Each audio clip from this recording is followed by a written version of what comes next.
do you believe in miracles? And he told me, I wondered what was happening, but I knew an enemy has done this. If you can heal cancer, just sit down. Let's thank this God. God has been so good.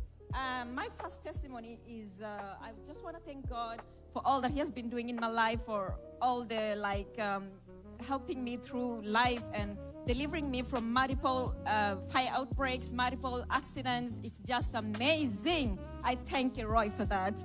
My other testimony is, I got this business partner who is, he could be my father anyway.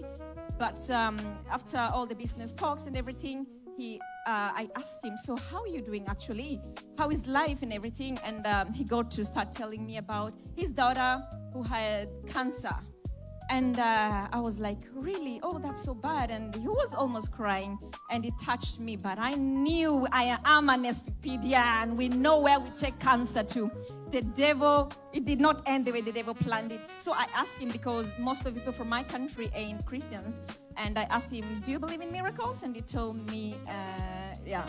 So I took it to the Lord in prayer on the altar of fire. And then 4 months later, I met him again, and he was like, Winnie, come, I gotta tell you something, because I don't know, he asked me if I believe in miracles. Now I do believe in miracles, because my daughter hadn't been, the chemo wasn't working, but when he was talking to me, the doctors started to experiment on something they have never seen before, because all of a sudden, all the cancer cells were gone. If you can heal cancer, just sit down. Let's thank this God. Hallelujah. Anyway, my third testimony is about one of my destiny helpers was sick, but I didn't know about it. But the Lord led me to pray some mercy prayers on one of my midnight prayers. And on that, it was, I guess, from 2022. This was last year. It just popped up on my YouTube. And as I started praying the mercy prayers, Papa just said, your destiny helper is almost dead. And I was like, what, really? Okay. So the following day, I didn't understand anything, but I continued my prayers. And the following day, the wife called me, and she was like, Winnie, this so-and-so person is actually at the point of death, and sent me the pictures, a lot of blood and everything. And that is how I got to know the word had gone ahead of this guy. So praise be to God. Yeah, he was healed of, whatever he was, yeah. So my last testimony is about my son, my firstborn.